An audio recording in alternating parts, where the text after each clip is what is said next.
Madam నమస్తే. నమస్తే. నిన్న పవన్ కళ్యాణ్ గారి బర్త్డే జరిగింది మేడం. అయితే అల్లు అర్జున్ గారు ట్వీట్ చేసిన వెంటనే ఆయన కూడా రెస్పాండ్ అవ్వటం జరిగింది.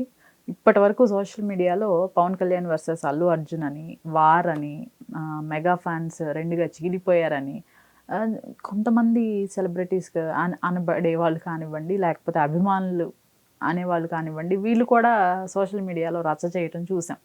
సో ఇక్కడితో దీనికి ఫుల్ స్టాప్ పడిపోయింది, ఎండ్ కార్డ్ పడింది అని అనుకోవచ్చా? అనుకోవచ్చు, అనుకోవాలి కూడా. ఎందుకంటే ఏదో అంటారు చూడండి, కందకు లేని దొరద కత్తిపేటకి ఎందుకని. అసలు వాళ్ళు బాగానే ఉంటారు. ఇప్పుడు పాత రోజుల్లో కూడా ఉండేది, కిట్టిగాడి ఫ్యాన్స్ అని, ఎన్టీఓడి ఫ్యాన్స్ అని, నాగ్గాడి ఫ్యాన్స్ అని అంటావు. వీళ్ళు తిట్టుకునేవాళ్ళు. ఇప్పుడు గోడల మీద పోస్టర్లు అంటించగానే అంటించిన 5 నిమిషాలకు కూడా పోస్టర్లు ఉండేవి కదా, పేడ కొట్టేవాళ్ళు. అవి పేడ కొడితే వాళ్ళు ఏదో ఇట్లాగే సినిమా ఫంక్షన్లో ఎందుకురా మా గురించి మీరు కొట్టుకుంటారు, మేము బాగానే ఉంటాము, ఎందుకు మీరు ఇలా అని చెప్పి. అప్పట్లో సోషల్ మీడియా లేదు కాబట్టి సినిమా ఫంక్షన్లో మాట్లాడటము, జ్యోతిచిత్రలో రాయటము ఇవే ఉండేవి అప్పట్లో. సరే, ఇప్పుడు ట్రెండ్ మారింది కాబట్టి, మీడియా వార్ జరుగుతుంది కాబట్టి సోషల్ మీడియాలో ట్వీట్ల వారేంటి, తిట్ల వారేంటి, రకరకాల వార్స్ జరిగినాయి. మొన్న ఎలక్షన్ సందర్భంగా మనం మొదటి నుంచి ఒకే లైన్ తీసుకున్నాం. ఏంటంటే అది పూర్తిగా అల్లు అర్జున్ సొంత విషయం, అది అతని వ్యక్తిగత విషయం. అతనికి ఆ మాత్రం వ్యక్తిగత స్వేచ్ఛ ఉండాలి, ఉంటుంది. ఉమ్మడి కుటుంబం అయినంత మాత్రాన అన్నీ అందరికీ నచ్చేటట్లు ఉండాలంటాం కూడా కుదరదు.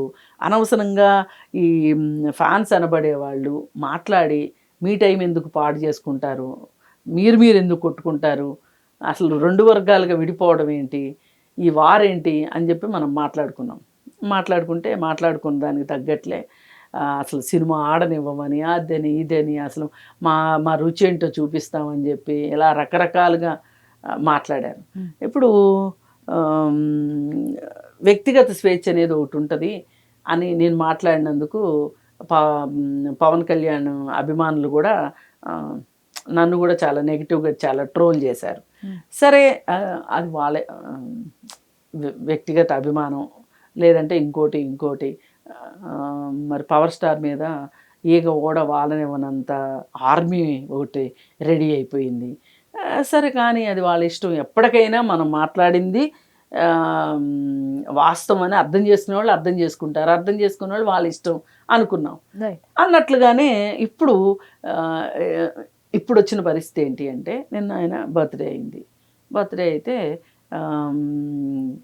ఇతను ట్వీట్ చేయటం, ఆయన థ్యాంక్స్ చెప్పటం చాలా షరామామూలుగా జరిగిపోయినాయి. అలాగే చిరంజీవి గారు కూడా ఒక ఇంటర్వ్యూలో చెప్పారు, నిన్న మొన్న ఏదో ఫంక్షన్ అయితే మా ఇంట్లో బన్నీ వచ్చాడు, దాదాపు 2 గంటల సేపు. నేనైతే అక్కడ లేను, కానీ వీళ్ళందరూ చాలా తరోలీ ఎంజాయ్, అందరూ హ్యాపీగా ఉన్నారు. మాకెవరైనా ఒకటే, కాకపోతే నా కొడుకు కాబట్టి మావాడు బాగుండాలని నేను అనుకుంటాను. దానికి తగ్గట్లు ప్రణాళికలు అతను రచించుకుంటాడు, నేను సలహాలు చెప్తాను. బన్నీ వాళ్ళ నాన్న ఉన్నాడు, ఒకరికొకరు చేసుకుంటారు.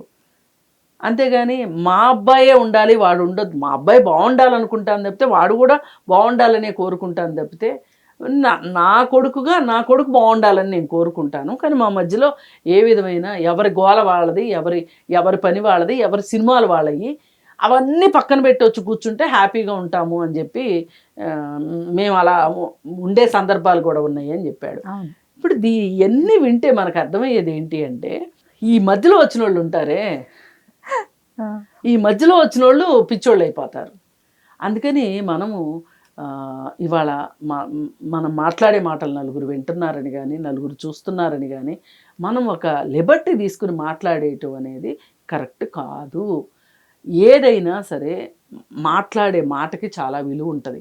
అది ఆ మాట కరెక్ట్ అయ్యి ఉండాలి, అలాగే ఒక నలుగురికి ఉపయోగపడేది అయ్యి ఉండాలి, ఏదైనా నేర్చుకునేది అయి ఉండాలి. కనీసం ఇవేవి కాకపోతే అశ్లీలమైనా కాకుండా ఉండాలి.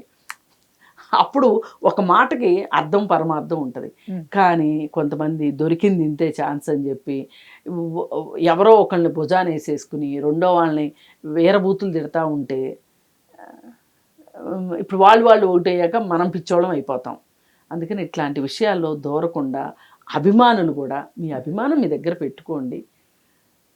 ఇదే పని అన్నట్లుగా ఈ సోషల్ మీడియా వారు ఇదంతా కరెక్ట్ కాదు.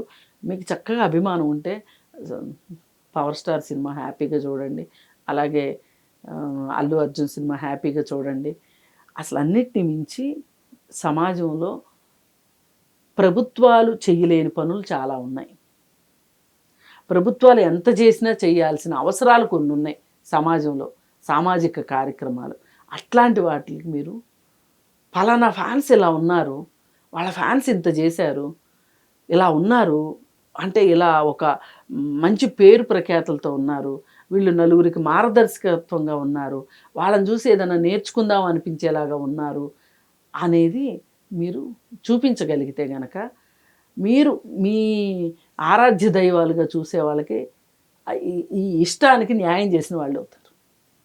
Right madam, thank you.